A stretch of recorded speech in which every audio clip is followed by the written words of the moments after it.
তা আমাদের যাকে পাগড়ি পরাবে হাফেজ মোহাম্মদ নূর নবী ইসলাম, পিতা মোহাম্মদ আবুল কালাম, গ্রাম রশিদপুর শেখপাড়া, জামালপুর সদর। পাগড়ি পরিয়ে দিচ্ছে। কোরআনের হাফেজ হয়েছে। কোরআনের হাফেজ হওয়া বড় কঠিন, মনে রাখাও কঠিন। ভোরবেলায় উঠতে হয় ফজরের আগে, আজান হলে তারপরে আবার মসজিদে জামাতে পড়ে আবার পড়তে বসা, আবার একটা না 8টা পর্যন্ত পড়া, তারপরে একটু হাঁটাহাঁটি, তারপরে আবার পড়া। কোরআনের হাফেজ হওয়া, মনে রাখা অত্যন্ত কষ্টসাধ্য।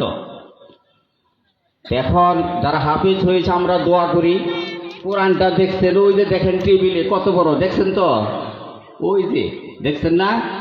ওয়াজ করতে গেলে, বক্তৃতা শিখতে গেলে ওই কোরআনের সমান 20টা হবে, তারই দাম হলো তাফসীর, ওইটার সমান 20টা।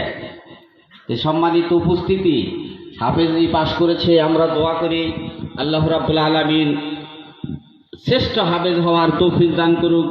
কোরআনের তাফসীর করবে আর বেশি বেশি পড়তে হবে, তাহলে সে ইয়াদ থাকবে।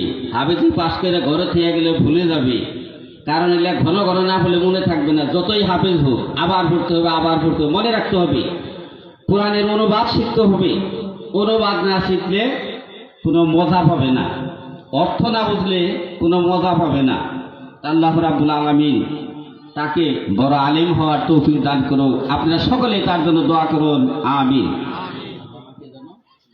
ওই যে আমাদেরই এলাকারই মানুষ, আমাদেরই ভাই, তারই ছেলে, কার ঘরে কি হয় এটা বলা যাবে না।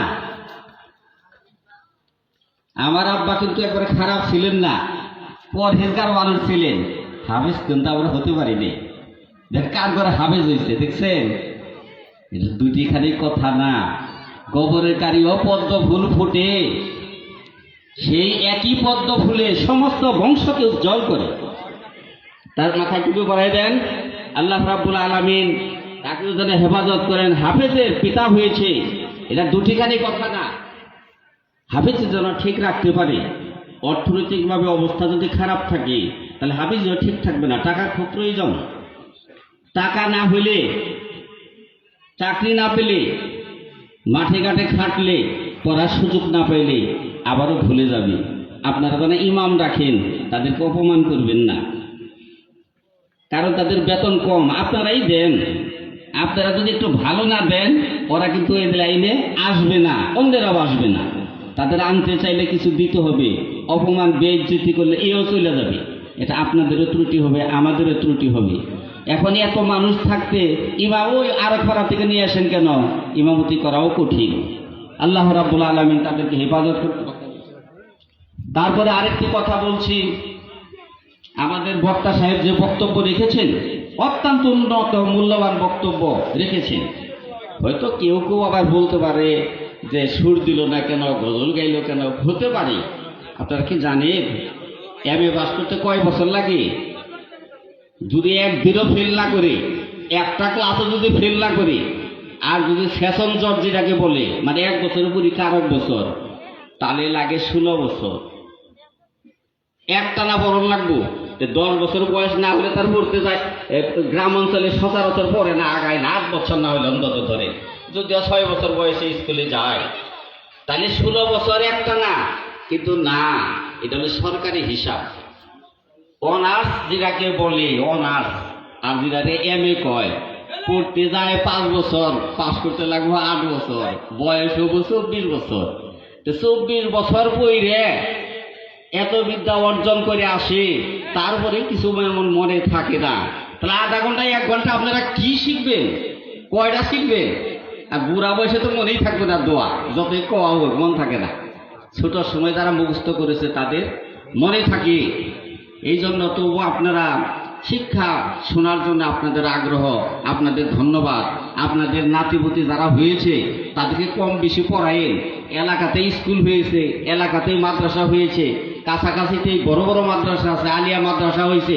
কায়ের ঠ্যাং বকের ঠ্যাং 2 দিন পড়লে এই তুই কি বলছিস, কাজ হবে না, বহুদিন বড় লাগবো। 24 বছরে একটা না বললে কিছু জানবি। তারপরে খালি ঘুরা বসে গেলে পড়তেই থাকবে, পড়া বাদ দেবো চাকরি নেই, আর বেশি মনে থাকে না, আর বেশি পড়তে পারে না। এগুলো খেয়াল করতে হবে। কোরআন বিশাল জিনিস, কঠিন জিনিস। ওই যে বলছি যে কোরআনটা যত বড় দেখেন তাফসীরের 20 গুণ, 20টার সমান। সম্মানিত উপস্থিতি, আরেকটা জিনিস আপনাদের বলে নেই, আমরা এখন সুখী না অসুখী বলেন? সুখী না অসুখী? সুখ যদি রাখতে চান ইসলামের পথে থাইকেন। আপনারা গ্রামে বেশি জানেন না, পত্রিকাও বেশি পড়েন না, টিভিতে একটু একটু দেখেন, খুব বেশি নেয়, ওই একটু হালকা দেখায়। মায়ানমার তো কাছেই, শুনেন তো, বাংলাদেশের পাশেই। জমি রেকর্ড নিয়ে আসছে, বলছে বাড়ি ঘর আছে, টাইলস করব, টাইলসও আনা হয়েছে, ধাওয়া দিয়েছে। দেশ ফালাইতে বাংলাদেশ আইসা ফকির, টাইলস করবো বাড়ি ঘর, আপনার বাড়ি ঘরও কিন্তু আছে, ধাওয়া কিন্তু দিতে পারে। একটু ভালো করে জায়গা রেখে। সুদানে 2 দিন আগে নির্বাচনকে উপলক্ষ করে 7,000-এরও বেশি মুসলমান নিজেরা মারামারি করে মরল।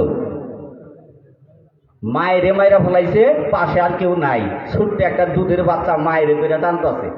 ওই পরিস্থিতিকে আসছে আপনাদের? আসে নাই। অপেক্ষা করেন, যেমন কর্ম তেমন ফল। ফিলিস্তিনের ইতিহাস শুনেন না আপনারা? এক পরিবারে 7 জন সবই মারছে, এক পরিবারে 10 জন, 9টা মারছে, 1 জন আছে, তা ছোট্ট এক বাচ্চা, ওটার মাটি দিবে কি? তাই বলে খাবার বিভিন্ন দেশ থেকে নিয়ে যায়, দৌড়ে যায় খাবার ধরার জন্য, কখন খাবার প্যাকেটটা পাবে, দৌড়াদৌড়ি করতে যায়, এর উপরে উপরে, ওরে পাড়ায় উপরে, পুরে পুরে মারা যাইতেছে। কারা মরতেছে? মুসলমানেরা। তাহলে কয়টা দেশের কথা গেলাম? 2টা, কেবল 3টা কইলাম। আপনারা কোন অবস্থায় আছেন তা জানেন কি? হয়তো বেশি জানেন না, তো অনেকেই জানেন। বাংলাদেশের পূবে কি আছে বলেন তো দেখি? ভারত আছে। কি কইলাম?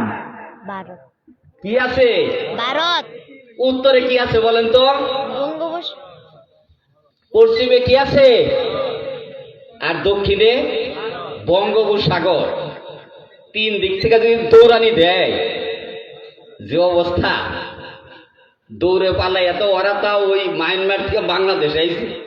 ফিলিস্তিনিদের দৌড়ানি দিলে তাও মিশরে যায় ঢুকে, আফগানিস্তান থেকে দৌড়ানি দিলে পাকিস্তানে এসে ঢুকে, সুদানের থেকে দৌড়াই দিলে তাও আশেপাশে একটা। আপনাদের দৌড়ানি দিলে, আমাদের দৌড়ানি দিলে, বাড়ি ঘর টাকা পয়সা থুয়ে সব বঙ্গোপসাগরে ছাপিয়ে পানি খেয়ে, যে সাঁতার না জানে তো সাথে সাথে মরবে, সাঁতার জানলে কতক্ষণ হাবুডুবু করবে। কিসের বাড়ি কিসের ঘর? কাজে সাবধানে থাকেন। কি সাবধান?